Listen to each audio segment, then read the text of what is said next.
Okay, here we go. Welcome to the Sacred Path School podcast number 6. Why Good People Do Bad Things, part 2.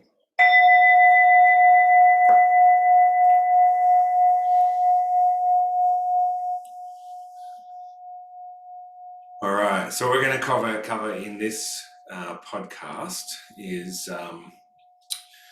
just have a little revisit of some of the theoretical concepts. So have a look at the Existential Alignment model and then revisit that causal factor model explaining why good people do bad things. Have another quick look at moral intention theory, consider good people and bad. So what's the definition? How do you do it?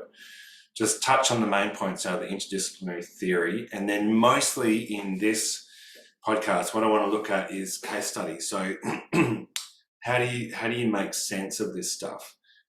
What does it all mean? And, what can we learn from some case studies, where good people have done bad things, and also I've got a bad people doing bad things, so you can see the contrast. Anyway, here we go.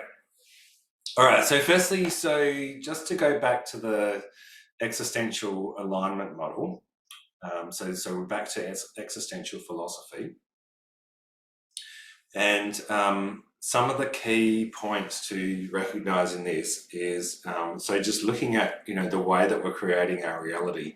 So acknowledging the fact that most of the time, most of us are simply pattern matching against the past. So we're not operating or living or activating, whatever you want to call it, with conscious higher order reasoning. So mostly we're just pattern matching. And what's important, I think, to understand from the existential stuff is the way that time flows. So time is flowing towards us from an existential perspective. So the future becomes the present, which then becomes the past. And remember, in the future, what you've got is what's called the aspirational being. So that's really about dreams, visions, values, etc. And in the present moment, you've got the free being, which is all about choices. And recognizing also that we can't take our freedom for granted because, before we even thought about it, our brain's pattern matching against something, from the past, and we're basically doing same old, same old. And then in the past, you've got the constructed being. So this is stories. And note that they are interpretive stories that we tell. So we have intentions in the future, we have actions in the present, and then when something becomes the past, we tell an interpretive story. So we interpret what actually happened. And obviously, well, I suppose it's not obvious, but obviously we are interpreting things based on what our understanding of the world is. So if you remember right back to, I think it was the first podcast, might have been, when we were looking at this existential stuff, and I was saying that it's key to be aware of what the assumptions that you're making that underpin the way that you understand the world. All right, so what are the assumptions that underpin the way you understand the world? I remember some of those assumptions were, what do you believe in? What's the balance between free will and destiny? So if you believe in destiny or fate, then you're going to understand and interact with the world differently than if you believe that you have free will about everything. All right, so it's important to understand that relationship. So intentions, actions, justifications, and how that flows, and then how the power of the interpretive stories that we tell influences what happens next. So basically influences what we're able to see and the way that we interpret events. So that's the existential stuff. And then remembering that in the last podcast, I took you through the causal factor model. So basically what happened to me was, so I'd been studying ethics and transformational change and existential philosophy for a number of years. And I got to the point where effectively I needed to do a PhD if I wanted to keep teaching in the graduate school and at a graduate level. So I started doing a PhD on whether or not ethics education makes any difference. Very quickly, I found 30 odd years of research that suggests that it makes no difference at all, which is obviously pretty confronting for all the professors and that who are teaching mainstream ethics. And so remember what I did is I questioned, was the theory flawed, or was the way that we were teaching it flawed? And so I went back and I dug into the some of those foundational theories, so Aristotle's writings and teachings on eudaimonia and things like that, Immanuel Kant's teachings on universalism, John Stuart Mill, Jeremy Bentham with utilitarianism. So I looked at all that sort of stuff, looked at what different organisations and different universities had done with regard to teaching, and obviously also looked at the research.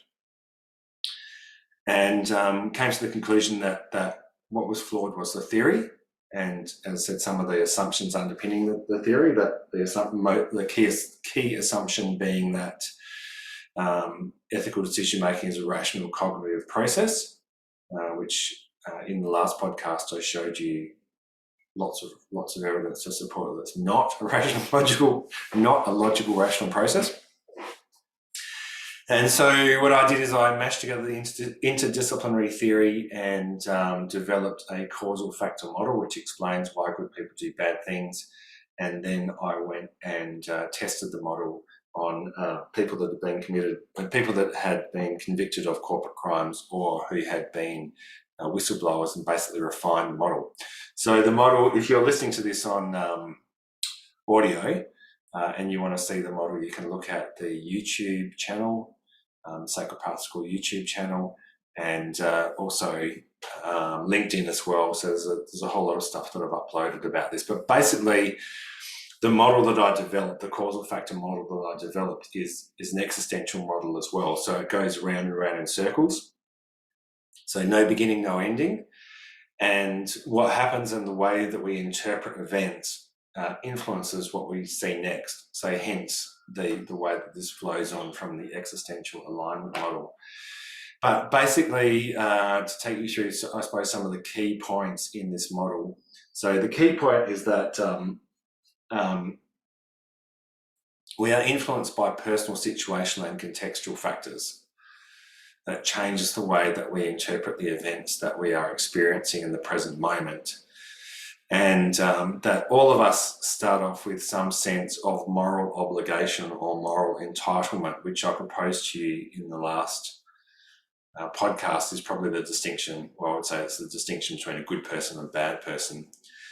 And then what happens out of that is you have what's called a moral intention, which is bound by moral values, and then a trigger event occurs which threatens or violates that moral obligation. And so it triggers a feeling of injustice or unfairness, which then triggers one of those moral neutralizations. Remember the 7 moral neutralizations. I'll take you through that in a sec just to revisit it. And that allows you to do a bad thing. So a bad thing is something that violates your aspirational being, but you justify using one of those flawed justifications. So the rationalization allows you to do a bad thing without having to reassess yourself as being bad. And remember with this model, so one of the key points to make is that unethical outcomes happen gradually and then suddenly. So they don't happen suddenly, they happen over a period of time and often start off with something really small. And so in this model, this causal factor model, the first time that you experience a situation that threatens your moral obligation, you use higher order conscious reasoning to decide what you're going to do, but you're not using higher order conscious reasoning using one of those normative ethical theories. So in other words, universalism, utilitarianism, or something like that. You're making your decision based on justice or fairness. And as I said, you're justifying your decision using flawed justifications, which are moral neutralizations. So they're called moral neutralizations because the different justifications neutralize the values or neutralize the morals. And then that feeds back around. So it feeds back around into personal situational factors, because basically when you've done something bad, even if it's you're able to justify using one of those flawed justifications, part of you still knows that what you've done is bad. And so it influences your personal factors and can diminish your capacity for self-regulation. And what holds you in the loop, so basically you keep going round and around this loop, and when you go around the loop subsequent times, because you've already engaged the brain power to justify why you're doing this path, your brain, remember systems 2 thinking in the brain, the key characteristic is that it's lazy, right? So your brain doesn't want to go and revisit a decision you've already made. So you basically just pattern match against the past, and you do the same thing or similar thing again, uses these similar flawed justification, moral neutralization, and basically you spiral downwards. And that's why unethical outcomes happen gradually and then suddenly. So gradually you basically dig yourself a deeper and deeper hole. And excuse me, so what holds you in it is self-righteousness and the belief that you can fix it. So you go, it's just this one little thing, I can fix it. Okay. And so remember that my proposal was that underpinning that causal factor model is a different sort of normative ethical theory called moral intention theory. And basically, moral intention theory proposes that the central concern of a person wishing to avoid the creation of unethical outcomes should be to focus on their moral intentions, right? So what are you intending to create, and what are the moral boundaries that frame, or if you like, hold that intention? And then the secondary concern is about protecting your free will and ensuring that your outcomes are considered from the perspective of whether or not they're aligned to stated intentions. So if you remember back to some of the discussion in the last podcast about the distinction between a good person and a bad person. So I think it was Aristotle, I'm pretty sure it was Aristotle, he said that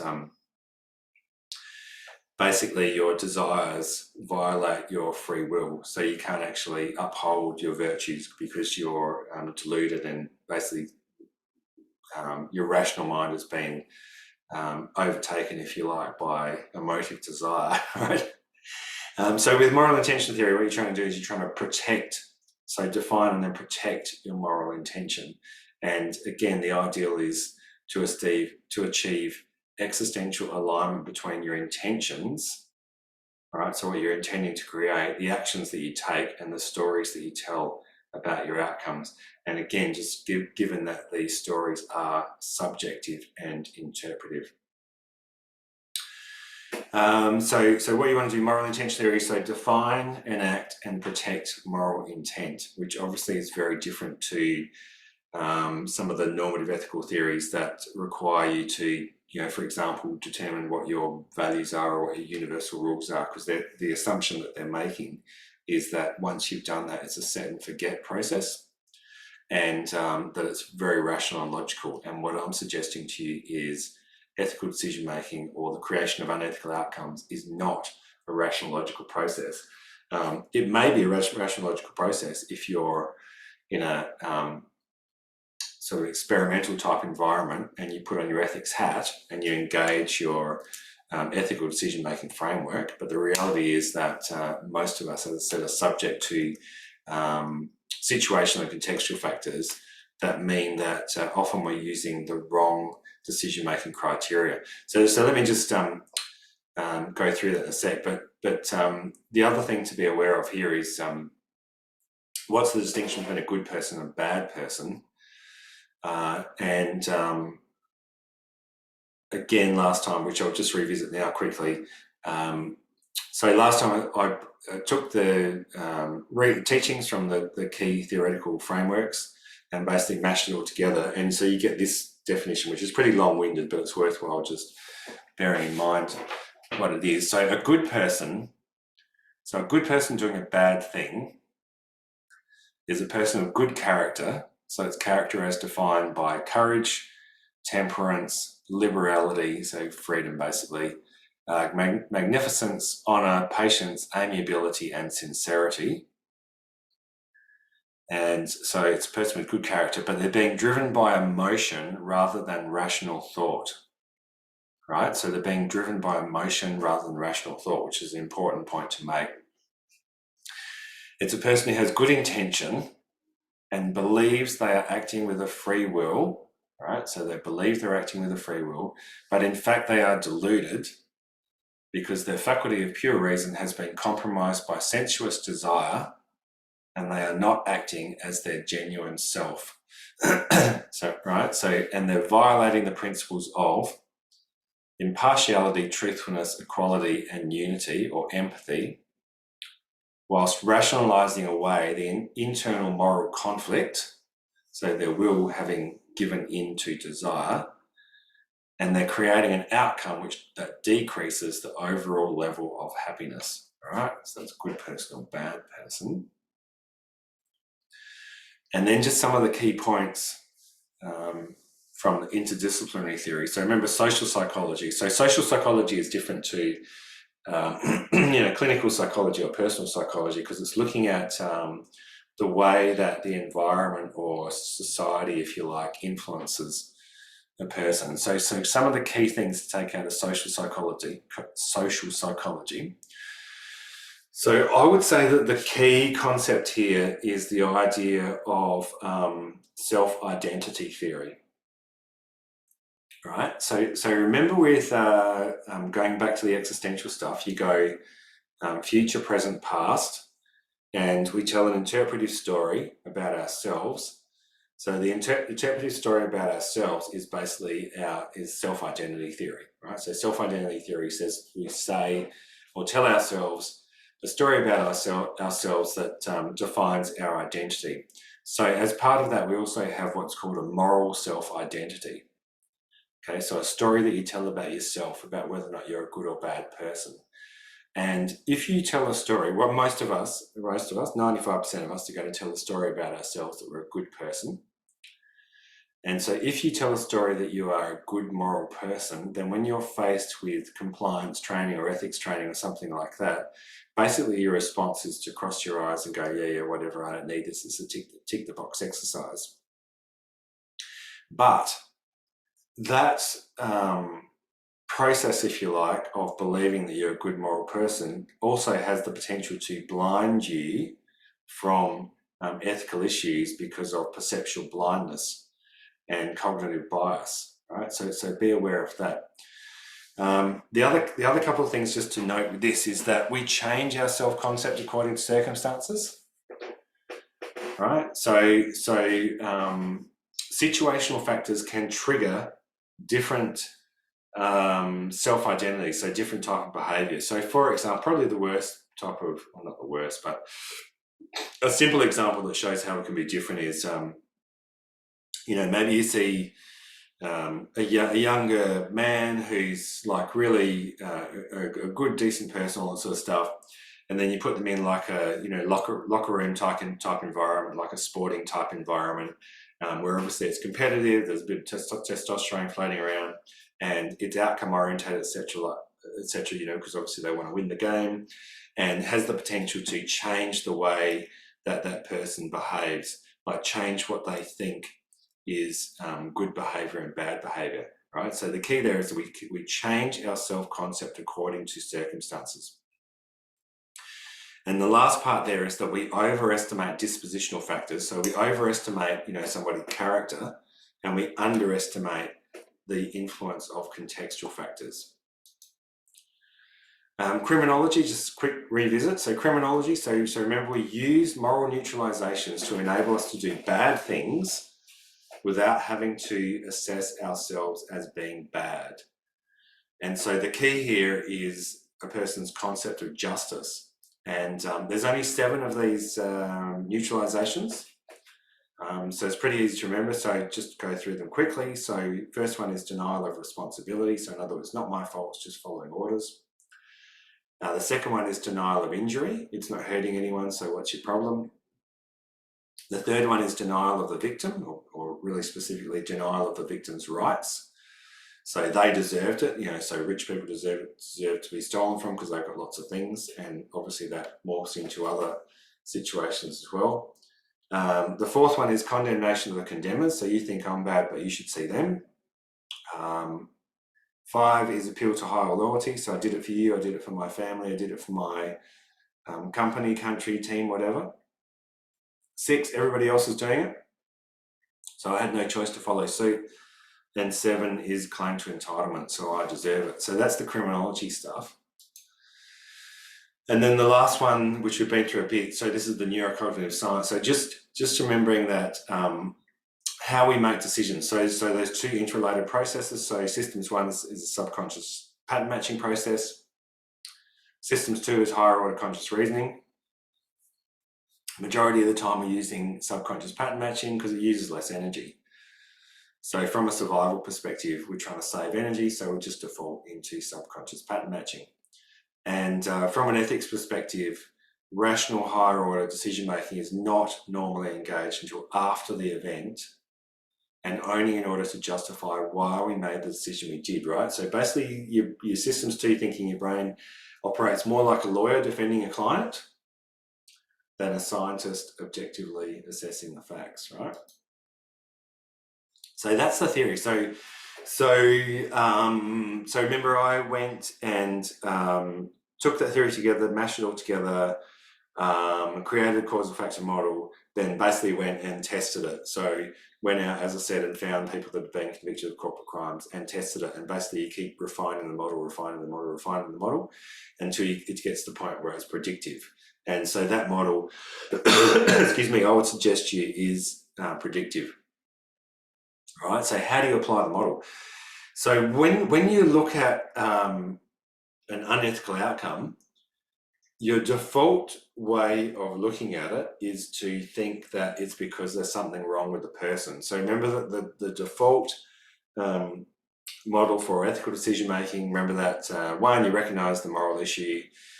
2, you make a judgment, based on one of those normative ethical theories. 3, you come to, you form your moral intention, and then you go and apply it. And I'd suggest to you, like I said, if you sit in a room with a whole lot of people and you say, is this the way you make decisions? Pretty much everyone's going to go, yep, that's exactly the way I make decisions. But does the research support that that's what happens in reality? No, right? No, right? But even though the answer is no, we continually, as society, we continually and repeatedly try and apply that model. So we keep assuming that model is correct. So we try and apply that model to fix things. So when there's unethical, ethical crises, like in Australia, we've had the Hayne inquiry into banking in the finance industry, for example. So we try and fix it by applying that model, which again, I'd propose to you it's not going to work. Or overseas with like the Panama Papers and things like that. So our response is weed out the bad apples. Our response is bad people do bad things due to one of 3 reasons. So 1, greed, 2, bad character, or 3, poor values. And so something like that happens, our response is 1, weed out the bad apples, so find who's to blame and get them out of the organisation, whatever.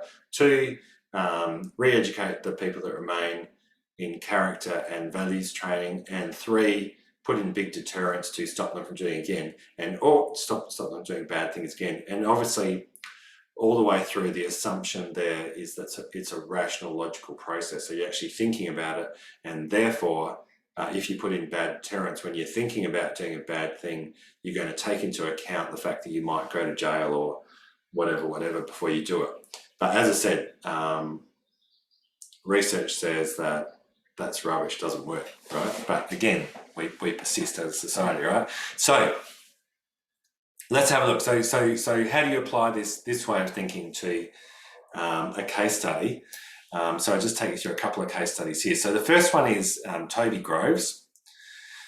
So Toby Groves was the managing director of Groves Funding Corporation in the USA. And between 2003 and 2007, he oversaw a company-wide bank fraud involving the falsification of mortgage documents, right?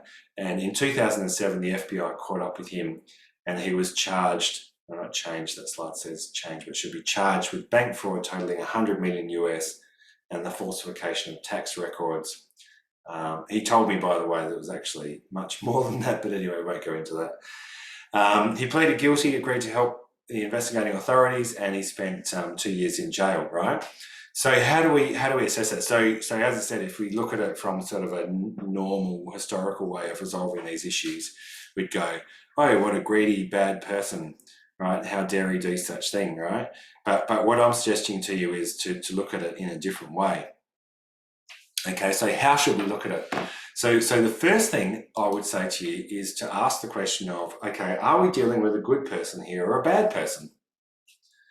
Right, so that's why obviously we need to come to some sort of definition about what a good or a bad person is. So just let me take you through this. So when we're looking at Toby Groves, and what I did with most of the people in my study is I tried to get court transcripts and various other information to determine whether or not this was a good or bad person. And one of the other definitions of a bad person, by the way, is a person who habitually acts in an amoral way. So what that means is somebody who is habitually acting in a way that violates the commonly held values in a society. Right? So let's have a look. So with Toby Groves, I was unable to get the court transcript from the judgment, so it was not possible to rely on the objective view of the magistrate. However, in 2012, Toby Groves was the subject, I suppose, of a radio program where they looked at the case, and one of the things they considered was his character. And so they noted a few things. So they noted that he had established his mortgage business in the early 1990s. And they found that people who worked for him, and this is one person who worked for him as a manager, said, quote, people wanted to come and work for Toby Groves because of the kind of person that he was. Right? And one of the other staff said, quote again, our culture was, if you do things right, you know you'll be successful, and there's no need to ever be dishonest. You knew you didn't cross those lines. And so there was other evidence as well, but essentially the evidence was that it was fair to give Groves the benefit of the doubt and assess his character at the start of the events to be good. And note as well, there's the other thing that's really, really important to be aware of here, is that, so remember that we're going round and around this existential model, okay? So no beginning, no ending. And what happens before and the way that we interpret events, influences what happens next. So somebody might start one of these processes as a good person, but as you go round and around the loop, can kind of morph into being a bad person. All right, so a bad person, again, is habitually acting in a way that violates the commonly held values of society. So note that. So note that it's not fixed. It's not are you good or bad, full stop, that's it. Note that it changes, right, or can change over a period of time, right? So when you're looking at a ethical dilemma or an ethical situation, the first thing we want to actually determine is, are we dealing with a good person here or a bad person? And you'll see why that's important in a sec when we look at the case of a bad person doing a bad thing. Right, so then now let's go around the model, right? So Toby Groves, so what happened? So what's his existing moral obligation? So we want to dig into what's your moral obligation. And remember when we were looking at the ethical dilemmas, so the little question, those 10 questions, and I showed you 3 principles that violate, I suppose, rational logical thinking. So remember they were 1, history matters, so what's gone before influences what happens next and the way you think about it.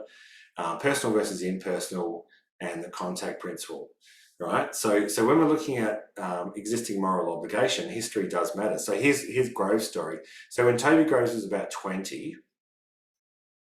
he was visiting his family in Cincinnati, and he came across his father bent over and sobbing uncontrollably in the backyard. And when he asked his father what had happened, his father explained that Toby's brother, who was 20 years older, had been arrested for bank fraud. And Toby's father made him promise that he would never become that person. So basically from 20, he has this situation which creates this marker in his mind, and he has an obligation, a moral obligation to his father, to his family, etc., not to do anything bad. So remember that. Okay, so let's go around the model a bit further. So the next thing is, so you have a moral obligation, and then a trigger event occurs. Right, so the trigger event that occurred with Toby Groves. So Toby Groves is now many years later, and he's running a successful mortgage business. And they had decided to shift from being a I can't remember the correct terms here, but basically they decided to shift from effectively, I suppose, writing and trading paper to actually writing their own paper. So with regard to loan agreements, right? And then taking those loan agreements and basically selling them into the market for a profit, okay?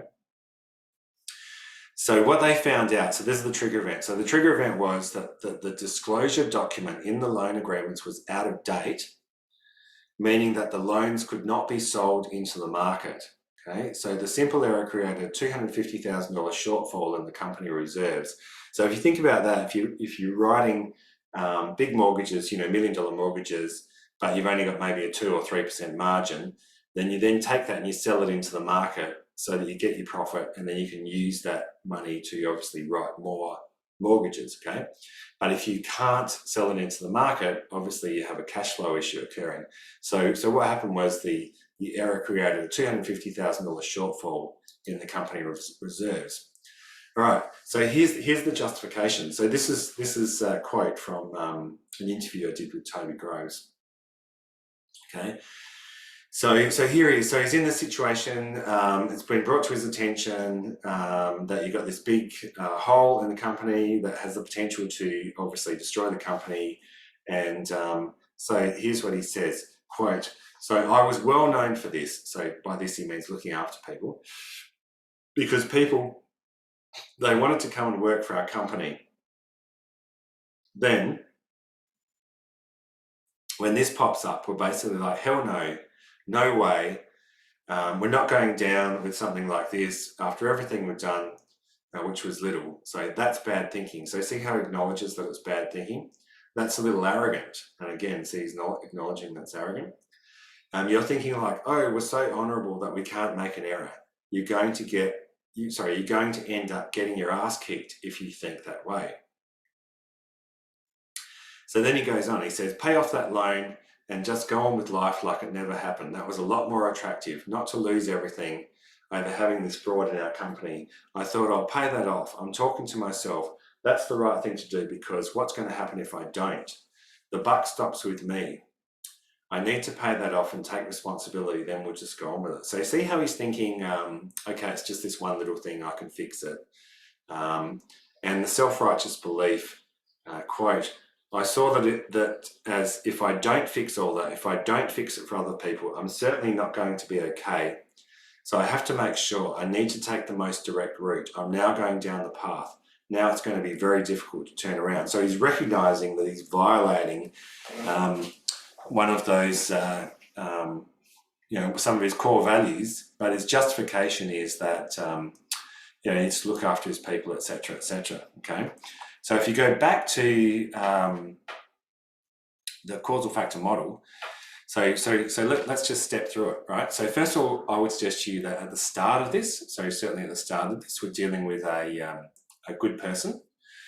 So a good person who has a moral obligation to look after his people and do the right thing by his family.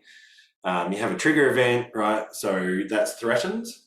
Okay, and apparently what happened was, as they were all stressing out about it, somebody basically suggested, oh, we can write our own paper, so basically let's just write some paper over my property. This person had a property, and it went on from there. It basically ends up just writing fraudulent paper. There was no property that underpinned it, okay? And you can see there that his self-righteous belief is, oh, it's just this one little thing, right? So it's just this one little thing, I can fix it. And basically what happened to Toby is, you might have worked this out already, that because the loan documents were had an error in them, it didn't apply to just one of the mortgages that they wrote. It applied to a whole lot of the mortgages, right? And because they fraudulently wrote the paper to cover the one $250,000 problem. When another one came up, instead of having to reassess the whole thing again, they basically just pattern matched and did the same thing. So before they knew it, or before he knew it, they were creating this big ongoing fraud loop or fraud circle. And as I said in the start, basically went on for about 4 years until the whole thing kind of fell over, and only got found out effectively because a whole other story, but effectively that because the FBI were actually looking for his brother, not for him. But the bottom line out of all of that is that as it was going through, then effectively he starts drinking too much, self-medicating, all that sort of stuff, and then that influence or diminishes his capacities for self-regulation. So basically you go on and on and on. All right. So let's consider another case study. So this is I would suggest to you this is a bad person doing a bad thing. So this person is still in jail. So this is Damien O'Carrigan of Leighton Contractors, and he was the Queensland finance manager at Leighton's Contractors over 12 years between 1999 and 2012. And basically what happened is he was caught, he perpetrated a $20 million fraud over those 12 years, where he submitted over 300 invoices to Leighton's and, as I said, defrauded the company of $20.7 million.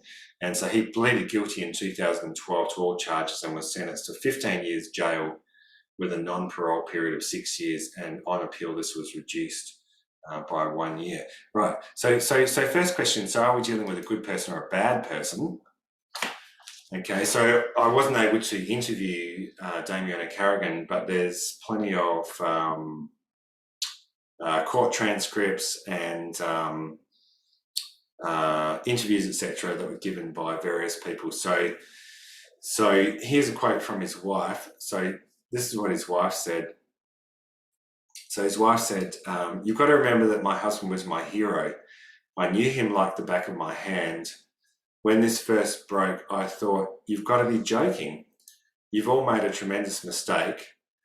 They used to say he, as in her husband, had more orange blood, that was Leighton's corporate colour, than anyone. Damien is a very likeable man. There are a lot of people who still say it must be a mistake or a setup. And so let's go back. So as of May 2000, he probably would have been considered a good person. And this is again, so go back to this point of, just because you're assessed as a good person at one point in time doesn't mean that you can become a bad person. So as of May 2000, he'd probably be considered a good person. He'd risen through the ranks at Leighton's over the previous 18 years to the point where he was trusted to approve payments of up to $5 million. And he was also a Justice of the Peace. He was active in charity work and was evidently a loving husband and father. And I would suggest to you that he began as a good person, but he was affected by the events of the 12 years in question. And so what happened, right? So remember, we're going around the model here. So was he a good person or a bad person at the start? I would say good person. Okay, so what was his moral obligation or moral entitlement? And this is a psych report that was submitted in court documents.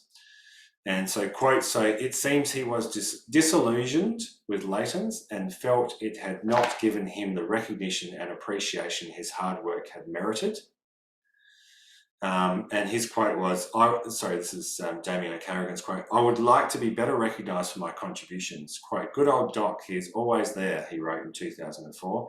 "I don't believe my role is really understood by others and therefore not appreciated. I don't blow my own trumpet like so many others.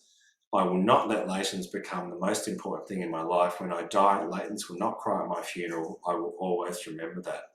Okay. So see how his interpretation of the events in 2004 is that it's unfair.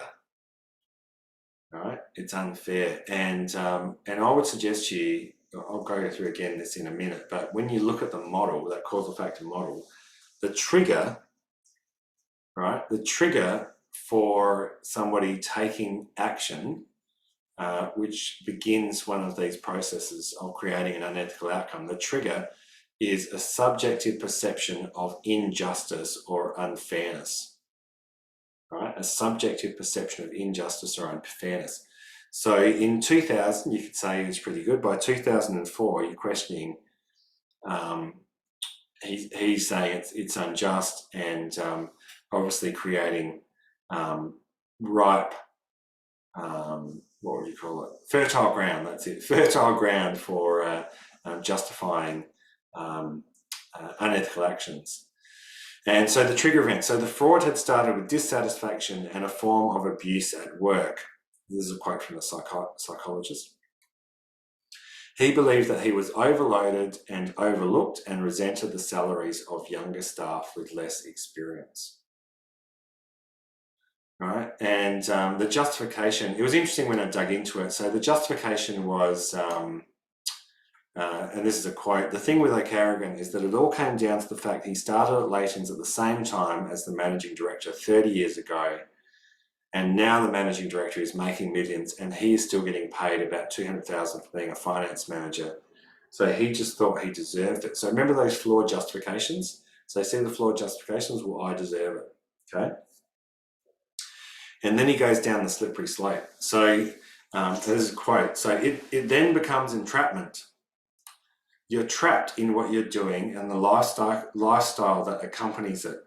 On the moral side with the affairs, it was like forbidden fruit. He had a few affairs as well. He stepped over the line. The psychologist said it was like an addiction. So see how he's going along okay. He's in a good job. He's probably well respected. And then from what I could see, the trigger event was that the person who was the managing director when this occurred, or by the end of this event, basically was rising up through the ranks with him, Jeremy O'Carrigan, and then the managing director gets promoted and suddenly he's making lots of money, as I said, getting paid millions, and O'Carrigan's still stuck there getting 200 grand, and so he's feeling that he's overlooked and it's unfair, and therefore he feels justified. So basically he set up a bogus little company and started billing Leighton for consulting and all this sort of stuff, which over a period of time added up.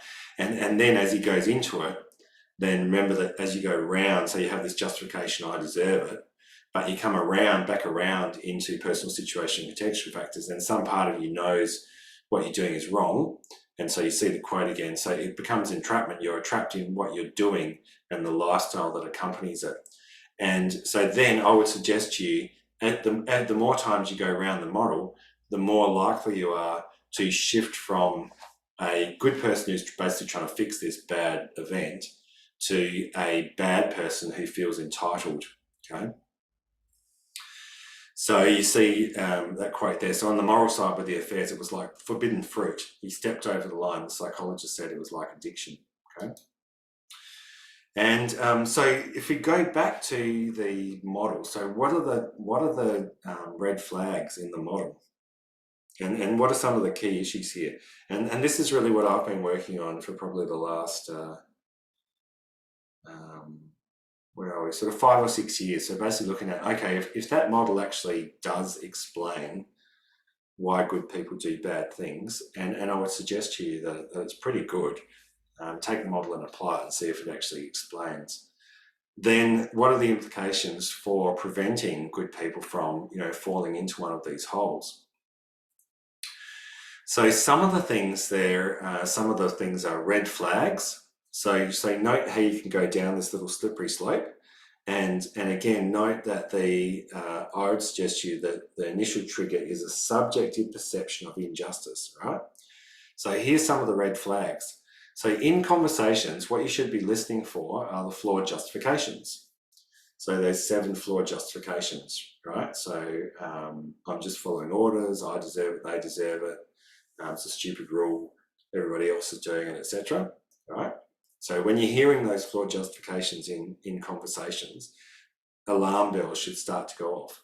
And obviously if you hear yourself using those flawed justifications to justify why you did various things, then the same alarm bells should be going off, because you may be just about to trip yourself up and create an unethical outcome. The second one is dehumanization. Right, so dehumanization is when you start describing people in a way that dehumanizes them, right? And so some of the examples here are, for example, I remember working in stockbroking, and they start talking, instead of talking about clients, start talking about punters, right? So see how you dehumanize it? So punters, sheep, any of the terms that that dehumanize a person, so basically take away their humanity. So when you're treating people as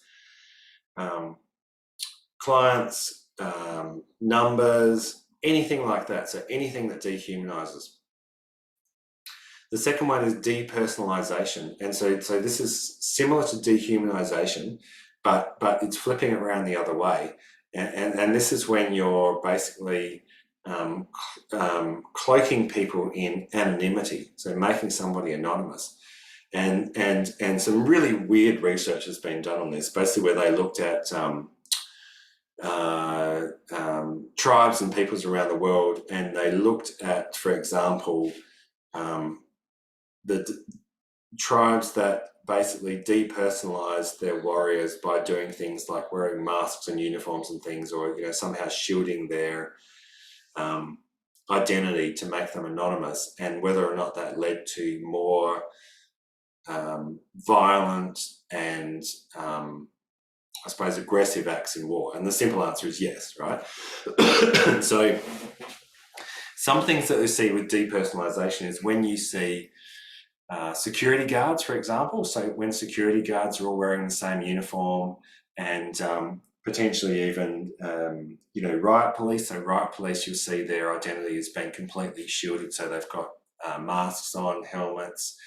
They've got nothing that identifies them as a person.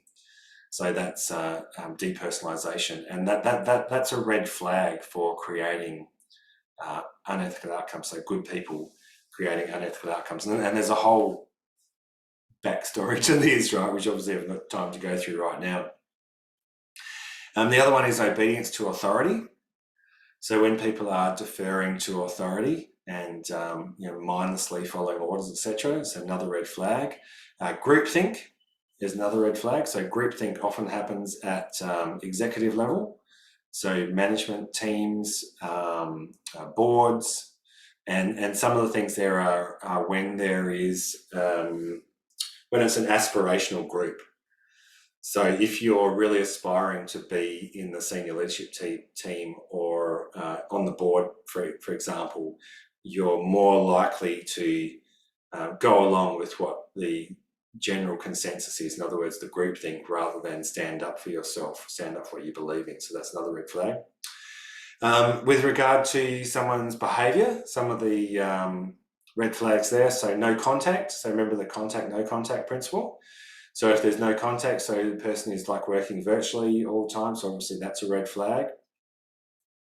When there's no personalisation or socialisation, so somebody who's always or never coming along to any sort of social events in the organisation, and when you know nothing about their personal life, so another one, that's another red flag. And you have people say, okay, I'm a private person, yep, private person, but also red flag, so worthwhile being aware of that. When a person doesn't take any leave, another red flag, because if they've got some little sort of scam going on, then they don't want somebody else to do their job. So no leave is another red flag. With regard to situational factors, some of the red flags are bad blood. So when there's an issue that's happened a while ago and hasn't been resolved, so there's something festering, you have a potential for a perception of historical perception of injustice. Also perceptions of unfairness or injustice, so same sort of thing. Expediency. So when you're justifying decisions on the basis of expediency, so we haven't got time to do this, need to make a decision. So I would suggest you expediency is always a red flag for potential creation of unethical outcomes. When there's misaligned goals or awards, we went through a bit of that in the last podcast, but basically, if you have goals or awards that are, for example, linked to a particular outcome where you're actually encouraging people to violate their values or beliefs to actually get a particular outcome, that's going to be a bad thing. And then some of the personal factors. So personal factors basically relate to your ability to self-regulate. And so that's self-regulation between hot and cold emotions or fast and slow decisions. So some of the personal factors that can be red flags. So stress, sleep deprivation. So for example, if somebody has just had a new baby, for example, then that's a potential red flag. And again, remembering that we don't have objective awareness about this ourselves. So our subjective perception of how we're going can often be very delusional. So from a leadership perspective, if one or more of these things is happening to people that you're working with, you should be aware that it's a red flag, that there's potential for them to inadvertently create an unethical outcome. All right, so other personal factors, so stress, sleep deprivation, financial stress, relationship issues, and health issues. So all of those are red flags, right?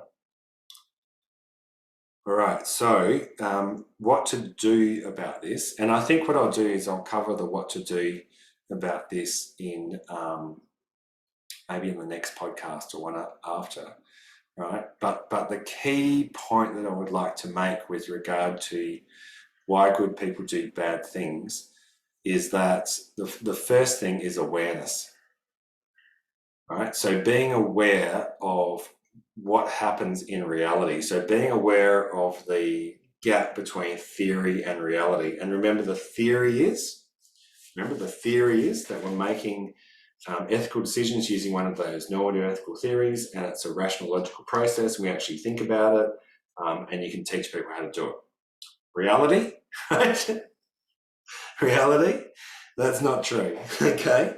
And you can have big arguments with people about this, like I have big arguments, but the simple reality is the research does not support the fact that that's true.